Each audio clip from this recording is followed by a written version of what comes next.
की क्षमता हमारी युवा शक्ति में है, लेकिन यदि इस पंखे को बिजली रूपी शक्ति ना दी जाए तो क्या यह पंखा हवा दे सकता है? दे सकता है क्या हवा? तो हवा पंखा देगा, लेकिन उसको बिजली की आवश्यकता होगी। इसी प्रकार समाज का बदलाव, समाज का विकास युवा शक्ति करेगी, लेकिन मार्गदर्शन हमेशा वरिष्ठों का होगा। यह एक शर्त है। युवा जोश होना आवश्यक है, लेकिन इस वरिष्ठ मार्गदर्शन का होश की लगाम होना आवश्यक है। तो कहीं ना कहीं हमें अपने वरिष्ठों को केंद्र में रख के ही आगे बढ़ना होगा, और जितनी भी समस्याएं आती हैं उनका अनुभव हमको आगे ले जाता है। तो ये जो मैं बात बोल रहा था बच्चों के लिए कि आपको मार्गदर्शक ढूंढना ही होगा, अब बात आती है बच्चों की कि हाँ हमने मार्गदर्शक ढूंढ लिया, इसके बाद हमको आगे क्या करना होगा। सफल होने के लिए दो ही मंत्र हैं बच्चों। पहला, कठिन परिश्रम। जब तक आप कठिन परिश्रम नहीं करेंगे तब तक आपको वो चीज प्राप्त नहीं हो सकती जिसका जो आपने सोचा है। पुराने जमाने में लोग हजारों साल तपस्या करते थे, तब वरदान पाते थे। अब यदि वरदान चाहिए तो 4 साल आपको तपस्या करनी ही होगी। तपस्या का मतलब है आप सब कुछ भूल जाइए, कोई जन्मदिन नहीं, कोई शादी अटेंड नहीं करना, तो फिर आपने जो सोचा है आप वो जरूर बनेंगे, आपको वरदान अवश्य प्राप्त होगा। कठिन परिश्रम के साथ दूसरी चीज आती है निरंतरता। निरंतरता वो चीज है कि अगर निरंतर रूप से एक पत्थर पर बूंद भी गिरती रहती है तो उस पत्थर में छेद कर देती है, इसको निरंतरता बोलते हैं। निरंतरता वो चीज है, एक स्टोरी में सुन रहा था कि कहीं ना कहीं कोई भी चट्टान हो, अगर आप लगातार उस पर पत्थर से प्रहार करते हैं, 1 प्रहार 2 प्रहार, अगले दिन फिर 4 प्रहार 3 प्रहार, तो वो चट्टान को टूटना होगा, चाहे जितनी मजबूत चट्टान हो, कैसी भी समस्या आपके सामने खड़ी हो। लेकिन अगर आपकी बात में निरंतरता है, आपकी कार्य में निरंतरता है, आप उस काम को अवश्य कर पाएंगे। आपने सभी ने दशरथ मांझी का उदाहरण सुना होगा। वो कोई अलग लोक से आया हुआ प्राणी नहीं था।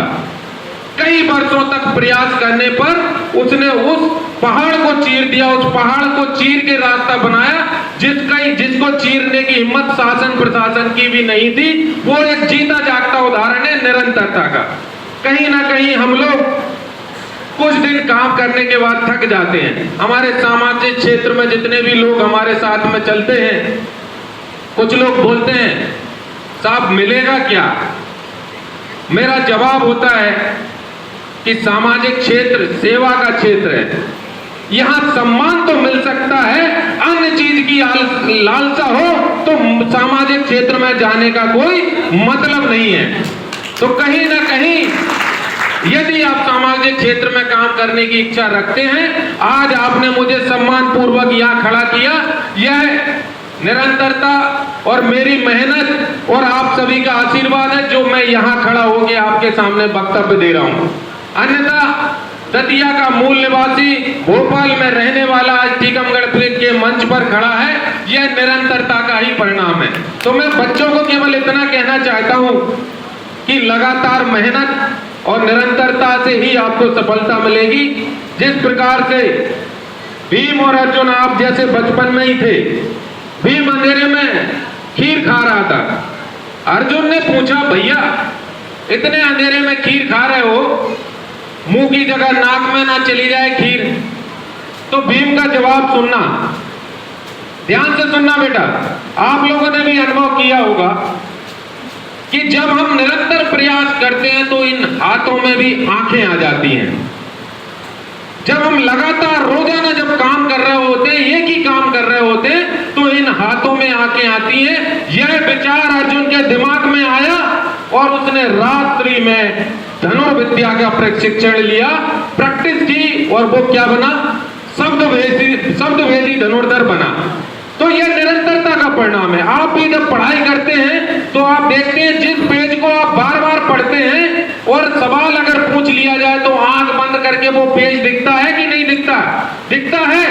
भूलने की आदत सभी की होती है, लेकिन लगातार अभ्यास करने से आंखें बंद करते से ही आपको सब कुछ नजर आने लगता है। वो अभ्यास की आंखें होती हैं। जिस दिन आप में वो आंखें पैदा हो जाती हैं, आपको सफल होने से कोई नहीं रोक सकता। अब चूंकि यहाँ पर पूरा समाज बैठा हुआ है, वरिष्ठ बैठे हैं, तो 2-3 मिनट और लूंगा कि जैसे ही सामाजिक क्षेत्र में युवा शक्ति सक्रिय होती है तो कहीं ना कहीं हमारे पहले से कार्य कर रहे वरिष्ठ लोगों में थोड़ी असहजता आती है। यह मानव प्रवृत्ति है। आपने रामायण में देखा होगा, राम का युद्ध रावण से बाद में हुआ था, लेकिन विवाद परशुराम से पहले हो गया था। देखा था कि नहीं? तो परशुराम जो जिसको भगवान बोले, ऋषि मुनि बोले, वो है सूचक है समाज के उस तबके का जिसने अपनी सत्ता स्थापित कर रखी है पूर्व से। लेकिन राम रूपी ऊर्जा, राम के रूप में जब नव युवक नई ऊर्जा नई कार्यशैली के साथ इस समाज में इंट्रोड्यूस होता है, शामिल होता है, तो कहीं ना कहीं उनमें असहजता का भाव आता है।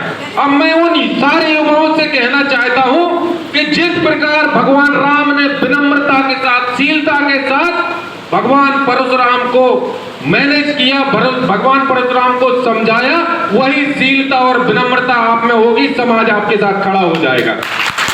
कहीं ना कहीं हमें वरिष्ठों को लेके चलना है। जितने भी हमारे युवा साथी राजनीति में सक्रिय होना चाहते हैं, आपको वरिष्ठों के आशीर्वाद के बिना कुछ होने वाला नहीं है। वरिष्ठों को साथ में लेके चलिए। जिम्मेदारी, ये तर्क शक्ति आपके अंदर होना चाहिए कि वरिष्ठों के सारे सवालों के जवाब आपको देना होगा।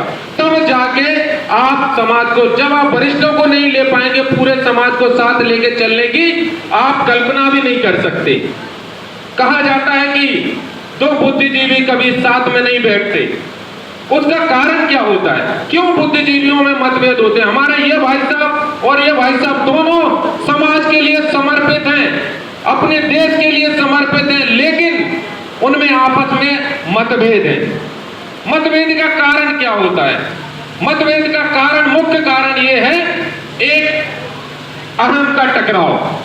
जो भी सज्जन व्यक्ति होते हैं उनमें अहम इतना होता है कि वह एक दूसरे से बोलना ही नहीं चाहते। जब बोलेंगे नहीं तो जुड़ेंगे नहीं। दूसरा होता है सम्मान का बंटवारा नहीं करना चाहते। अगर किसी अच्छे कार्य का सम्मान मिल रहा है तो एक बुद्धिजीवी सोचता है कि ये सारा सम्मान मुझे ही मिल जाए। यही कारण होता है कि दो बुद्धिजीवी आपस में जुड़ नहीं पाते। मैं कहता हूं कि यदि बुद्ध समाज का बुद्धिजीवी उस डंडे के समान खड़ा हो जाए जिस पर झंडा फहराता है, तो सारी समस्याएं बिल्कुल जड़ समेत बिल्कुल खत्म हो जाएंगी और शिक्षा की पताका, राजनीति की पताका स्वतः ही समाज में फहरा जाएगी। जरूरत केवल और केवल बुद्धिजीवियों के साथ में खड़े होने की है।